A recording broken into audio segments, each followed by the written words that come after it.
For this example, we are going to consider a set of two linear equations.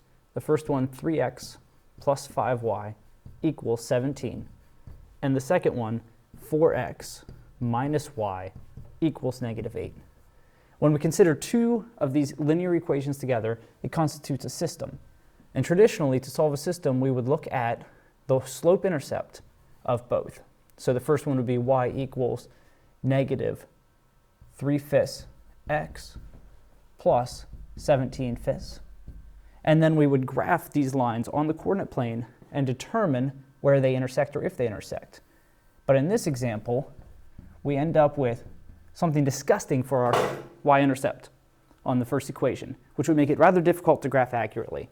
So we're going to forget that method, and we're going to approach this using what is called elimination, where we try to find additive inverses, two numbers that add together to 0 to eliminate one of my variables.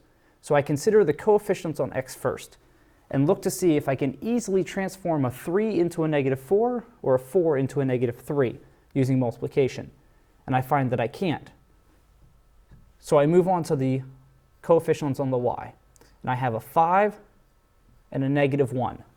And I can pretty clearly see that transforming a negative 1 into a negative 5 would be easy using multiplication if I multiply the whole second equation by positive 5.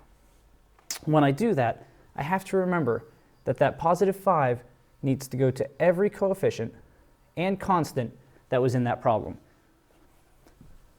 When I complete this process, the first equation doesn't change. 3x plus 5y still equals 17.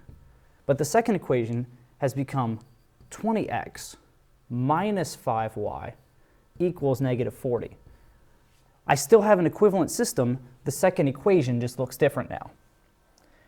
I have right here exactly what I want, because when I add these two equations together, the positive 5y and the negative 5y will effectively cancel out, going from a set of two equations with two variables to one equation with one variable. So I get 23x equals negative 23, which is a simple linear equation solved very easily by division.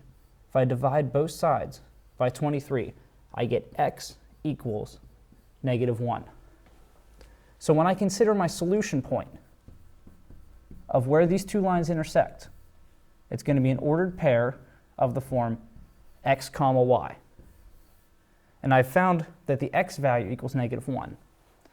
Now I take the x and substitute it back in to any equation involving both x and y. In this case, I'm going to choose the second equation because it has the simplest coefficients for x and for y. So when I solve for y, I take the second equation, and instead of the x, I substitute in the negative 1 value that I found, still minus y, and still equals negative 8. I have one equation with one variable, which is not difficult to solve using simple inverse operations. So I get negative y equals negative 4, so y equals positive 4. That gives me the second half of my ordered pair, which is the solution point, which is where the two lines intersect, which is the one solution for the system.